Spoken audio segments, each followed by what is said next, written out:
ಬಹುಶಃ ಪ್ರದೀಪ್ ಈಶ್ವರ್ ಅವರಂತ ಹುಚ್ಚ ರಾಜ್ಯದಲ್ಲಿ ಮತ್ತೆ ಯಾರು ಇಲ್ಲ ಅಂತ ನಾನು ಅದ್ರ ಭಾವಿಸ್ತೇನೆ. ಕಾರಣ ಇಷ್ಟೇ,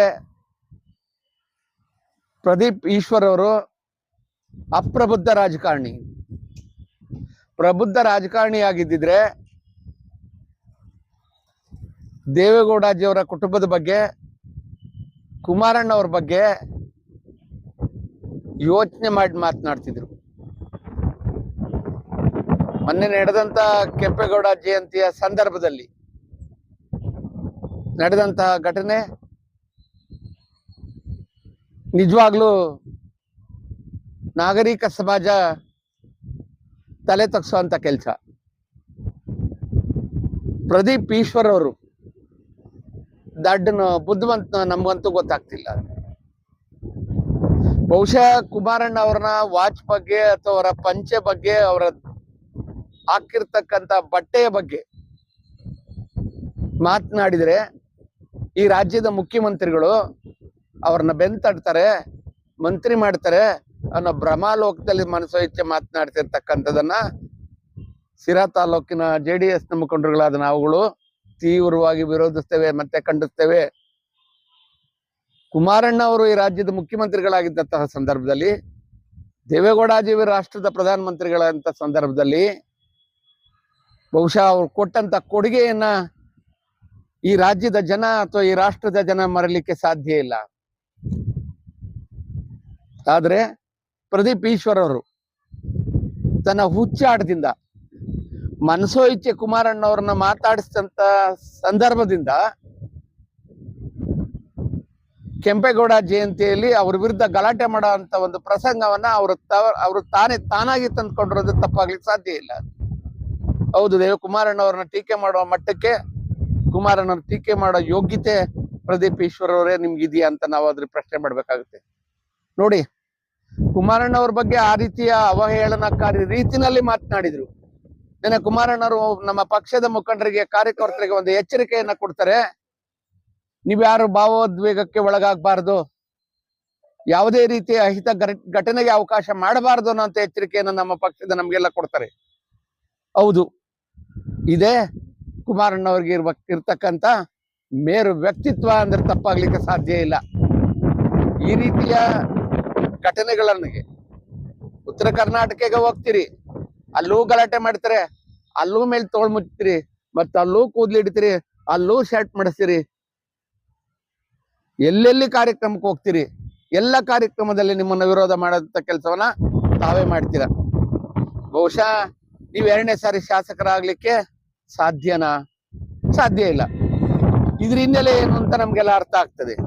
ಏನು ಬಿಡದಿಯಲ್ಲಿ ನಡೀತಿರ್ತಕ್ಕಂಥ ಆ ರೈತರ ರಕ್ಷಣೆಗೋಸ್ಕರ ನಡೀತಿರ್ತಕ್ಕಂಥ ಹೋರಾಟ ಏನಿದೆ, ಅದನ್ನು ದಾರಿ ತಪ್ಪಿಸುವಂತ ಕೆಲಸವನ್ನ, ಅದನ್ನ ಡೈವರ್ಟ್ ಮಾಡೋಂಥ ಕೆಲಸಕ್ಕೆ ಬಹುಶಃ ಯಾರ್ದೋ ಒತ್ತಡಕ್ಕೆ ಮಣಿದು ತಮ್ಮ ಮನಸೋ ಇಚ್ಛೆ ಪ್ರದೀಪ್ ಈಶ್ವರ್ ಅವರು ಮಾತನಾಡ್ತಿದ್ದಾರೆ.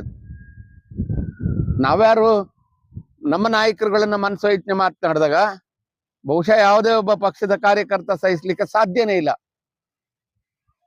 ಹಾಗಾದ್ರೂ ನಮ್ಮ ನಾಯಕರ ಎಚ್ಚರಿಕೆಯನ್ನ ನಾವು ಕಡೆಗಣಿಸ್ಲಿಕ್ಕೂ ಸಾಧ್ಯನೇ ಇಲ್ಲ. ಹಾಗಾಗಿ ಪ್ರದೀಪ್ ಈಶ್ವರ್ ಅವರೇ, ನಿಮ್ಗೇನಾದ್ರೂ ಮಾನ ಮರ್ಯಾದೆ ಇದ್ರೆ, ಆ ಶಾಸಕರ ಬಗ್ಗೆ ಗೌರವ ಇದ್ರೆ, ಶಾಸಕತ್ವಕ್ಕೆ ಗೌರವ ಇದ್ರೆ, ಇನ್ನು ಮುಂದಿನ ದಿನನಾದ್ರೂ ಅಕ್ಕಪಕ್ಕದಲ್ಲಿರ್ತಕ್ಕಂಥ ಅನೇಕ ಹಿರಿಯ ಗೌರವಾನ್ವಿತ ಶಾಸಕರುಗಳ ಸಲಹೆ ಸಹಕಾರವನ್ನ ಪಡೆದು ಮಾತನಾಡಿ. ನೀವಿಲ್ಲಿ ಕೂಗಾಡಿದ ತಕ್ಷಣ, ಕುಮಾರಣ್ಣ ಅವ್ರನ್ನ ವಾಚ್ ಬಗ್ಗೆ ಮಾತನಾಡಿದ ತಕ್ಷಣ, ಬಿಡದಿನಲ್ಲಿರ್ತಕ್ಕಂಥ ಪ್ರಾಮಾಣಿಕ ರೈತರು ಬಹುಶಃ ಹೋರಾಟದಿಂದ ಹಿಂದೇನೂ ಸರಿಯೋದಿಲ್ಲ, ಆ ಜಾಗನೂ ಅವ್ರು ಬಿಟ್ಕೊಡೋದಿಲ್ಲ. ಹಾಗಾಗಿ ನಿಮ್ಮ ಎಲ್ಲ ನಡವಳಿಕೆಗಳನ್ನ, ನೀವು ಆಡೋ ಅಂತ ಒಂದಕ್ಕಿ ನಾಟಕವನ್ನ ನಾವು ತೀವ್ರವಾಗಿ ಖಂಡಿಸ್ತೇವೆ, ವಿರೋಧಿಸ್ತೇವೆ. ಮತ್ತೆ ಇದೇ ರೀತಿ ಮುಂದುವರೆದೆ ಬಹುಶಃ ನಮ್ಮ ನಾಯಕರ ಸೂಚನೆ ಕೊಟ್ರೆ ರಾಜ್ಯಾದ್ಯಂತ ನಾವು ಸಹ ಪ್ರತಿಭಟನೆಗೆ, ಹೋರಾಟಕ್ಕೆ ಸಿದ್ಧ ಆಗ್ತೇವೆ ಅನ್ನೋಂಥ ಎಚ್ಚರಿಕೆಯನ್ನ ತಮ್ಮ ಮೂಲಕ ಕೊಡ್ಲಿಕ್ಕೆ ಬಯಸ್ತೇನೆ.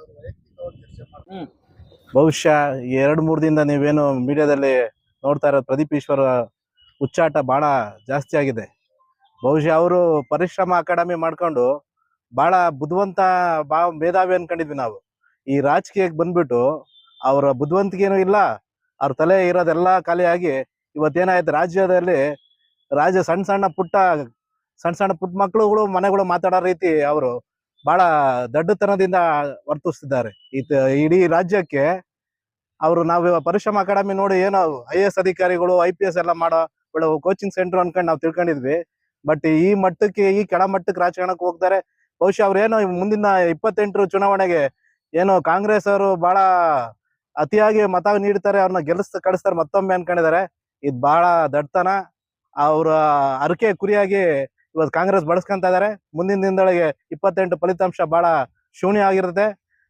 ಪ್ರದೀಪ್ ಈಶ್ವರ್ಗೆ ಮತ್ತೊಮ್ಮೆ ಪರಿಶ್ರಮ ಅಕಾಡೆಮಿ ಮನೆ ಕಡೆಗೆ ನೋಡ್ಬೇಕು ದಾರಿ ಅಷ್ಟೇ, ಬಿಟ್ರೆ ಅದೊಂದೇ ದಾರಿ. ರಾಜಕಾರಣದಾಗ ಏಳಿಗೆ ಇಲ್ಲ. ಅವರು ಬಹಳ ಬುದ್ಧಿವಂತರು ಅನ್ಕೊಂಡಿದ್ವಿ. ಈ ಮಟ್ಟಕ್ಕೆ ಕುಮಾರಸ್ವಾಮಿ ಅವ್ರ ಬಗ್ಗೆ ಮಾತಾಡ್ತಿರೋದು ನಾವು ಖಂಡಿಸ್ತೀವಿ. ಸಿರಾ ತಾಲೂಕು ನಾವು ನಗರ ಅಧ್ಯಕ್ಷರಾಗಿ ಇದನ್ನ ಖಂಡಿಸ್ತಿದೀವಿ. ಮುಂದಿನ ದಿನದಾಗ ಇದೇ ರೀತಿ ಅವ್ರು ವರ್ತನೆ ಮಾಡಿದ್ರೆ ಉಗ್ರ ಹೋರಾಟ ಮಾಡ್ತೀವಿ. ಮತ್ತೆ ಅವ್ರ ಕಚೇರಿಗೂ ಮುತ್ತಿಗೆ ಹಾಕ್ತಿವಿ, ಅವ್ರ ಮನೆಗೂ ಮುತ್ತಿಗೆ ಹಾಕ್ತಿವಿ. ಬಹಳ ಹುಷಾರಾಗಿರ್ಬೇಕು, ನಾಲ್ಗೆ ಬಿಗಿ ಹಿಡ್ಕೊಂಡು ಮಾತಾಡ್ಬೇಕು. ಸಮುದಾಯದ ಮೇಲೆ ದಾಳಿ ಮಾಡ್ತಾರೆ ಕುಮಾರಸ್ವಾಮಿ ಅಂತ ಹೇಳ್ತಾರೆ. ಎಲ್ಲಿ ಮಾಡಿದಾರೆ ಹೇಳಿ ಇವಾಗ? ಬಲಿಜ ಸಮುದಾಯನ MLC ಮಾಡಿದ್ರು, ಹಿಂದೆ ಗೊತ್ತಿಲ್ಲ ಅನ್ಸತ್ತೆ ಅವ್ರಿಗೆ. ಅವ್ರ ರಾಜಕಾರಣಕ್ಕೆ ಬಂದಿರೋದು ಕುಮಾರಸ್ವಾಮಿ ಅನುಭವನ ಅವ್ರ ವಯಸ್ಸಾಗಿಲ್ಲ. ಕುಮಾರಸ್ವಾಮಿ ರಾಜಕಾರಣಕ್ಕೆ ಬಂದಿರೋ ಅನುಭವ ಅವ್ರ ವಯಸ್ಸಾಗಿಲ್ಲ, ಪ್ರದೀಪ್ ಈಶ್ವರ್ ಅವ್ರ ವಯಸ್ಸು. ಹಾಗಾಗಿ ಅವ್ರಿಗಿನ್ನ ತಿಳುವಳಿಕೆ ಇಲ್ಲ ರಾಜಕಾರಣದ ಬಗ್ಗೆ. ಹಾಗೆ ಮಾತಾಡ್ತಾರೆ ಅವರು ಯಾರನ್ನೋ ಅವ್ರ ನಾಯಕರು ಮೆಚ್ಚಿಸೋಕ್ಕೋಸ್ಕರ ಮಾತಾಡ್ತಾರೆ. ದಾವಣಗೆರೆ ಬೈ ಎಲೆಕ್ಷನ್ ಹೋದಾಗ್ಲೂ ಇದೇ ರೀತಿ ವರ್ತಿಸಿ ಜನಗಳು ಇನ್ನೇನು ಮುತ್ತಿಗೆ ಹಾಕಿ ಅವ್ರನ್ನ ಅಲ್ಲೇ ಮಾಡ್ಬೇಕು ಆ ಪರಿಸ್ಥಿತಿ ತಂದಿದ್ದವರು. ರಾಜ್ಯ ಅವ್ರು ನೋಡಿ ಬಹಳ ಹೀನವಾಗಿ ಆಡ್ಕಣ ಪರಿಸ್ಥಿತಿ ಬರ್ತಾ ಇದೆ. ದಯಮಾಡಿ ಅವರು ನಮ್ಮ ವರ್ಗದವರೇ ಆಗಿದ್ದರಿಂದ ಹೆಜ್ಜೆಯನ್ನು ಎಚ್ಚರಿಕೆಯಿಂದ ಇಡಬೇಕು. ಮತ್ತೆ ನಮ್ಮ ಜನಾಂಗಕ್ಕೂ ಬೇರೆಯವರು ಮಾತಾಡೋ ರೀತಿ ವರ್ತಿಸ್ಬಾರ್ದು ಅಂತ ನಾವು ಮನವಿ ಮಾಡ್ಕೊಡ್ತಾ ಇದ್ದೇವೆ. ಪ್ರದೀಪ್ ಈಶ್ವರ್ ಪ್ರದೀಪ್ ಈಶ್ವರ್ ಅವರೇ, ಇದೇ ರೀತಿ ನೀವು ಮುಂದಿನ ದಿನಗಳಲ್ಲಿ ನಮ್ಮ ನಾಯಕರಾದ ಕುಮಾರಸ್ವಾಮಿ ಅವರ ವಿರುದ್ಧವಾಗಿ ಈ ತರ ಅವಹೇಳನಕಾರಿ ಹೇಳ್ತಾ ಇದ್ರೆ ಇದನ್ನ ನಿಂದಿಸ್ತೀವಿ, ಖಂಡಿಸ್ತೀವಿ. ಮುಂದಿನ ದಿನಗಳಲ್ಲಿ ಉಗ್ರ ಹೋರಾಟ ಮಾಡೋಕ್ಕೂ ಸಿದ್ಧವಾಗಿದ್ದೀವಿ. ದಯವಿಟ್ಟು ಈ ಥರ ಮಾತುಗಳು ನಿಲ್ಲಿಸಿ. ದೇವೇಗೌಡರ ಕುಟುಂಬದ ಬಗ್ಗೆ ಈ ಥರ ಮಾತಾಡೋದು ಸರಿಯಲ್ಲ. ಇದು ಒಂದು ಕಾಮನ್ ಸೆನ್ಸಿನ ಮಾತು. ಆ ಕುಟುಂಬದಿಂದ, ನಮ್ಮ ರಾಜ್ಯದಿಂದ ಈ ದೇಶಕ್ಕೆ ಪ್ರಧಾನಿಯಾಗಿರೋ ಆ ಕುಟುಂಬ, ಅವ್ರ ಬಗ್ಗೆ, ಆ ಕುಟುಂಬದ ಬಗ್ಗೆ ಈ ಥರ ಮಾತಾಡೋದು ಸರಿಯಲ್ಲ ಅಂತ ನಾನು ಹೇಳಕ್ಕೆ ಇಷ್ಟಪಡ್ತೇನೆ. ನನಗೆ ಥೈರಾಯ್ಡ್ ಇದೆ, ದಪ್ಪ ಆಗ್ತಾ ಇದ್ದೀನಿ. PCOD ಪ್ರಾಬ್ಲಮ್ ಇದೆ, ದಪ್ಪ ಆಗ್ತಾ ಇದ್ದೀನಿ. ಜೊತೆಗೆ BP ಶುಗರ್ ಸಮೇತ ಇದೆ, ನಾನು ದಪ್ಪ ಆಗ್ತಾ ಇದ್ದೀನಿ. ನಾನು ಸಣ್ಣ ಆಗ್ಬೇಕು ಅಂತ ಯೋಚನೆ ಮಾಡ್ತಿದ್ದೀರಾ? BP ಶುಗರ್ ಕಂಟ್ರೋಲ್ ಆಗೋದ್ ಜೊತೆಗೆ ಥೈರಾಯ್ಡ್ ಕಂಟ್ರೋಲ್ ಆಗ್ಬೇಕು, PCODನೂ ನಾರ್ಮಲ್ ಆಗ್ಬೇಕು ಅಂದ್ರೆ ನಮ್ಮ ಜೀನಿಯರ್ ಸ್ಲಿಮ್ ನ ಯೂಸ್ ಮಾಡಿ ಯಾವುದೇ ಸೈಡ್ ಎಫೆಕ್ಟ್ ಇಲ್ದಂಗೆ ಸಣ್ಣನೂ ಆಗ್ತೀರಾ, ಹೆಲ್ತಿಯಾಗೂ ಇರ್ತೀರಾ.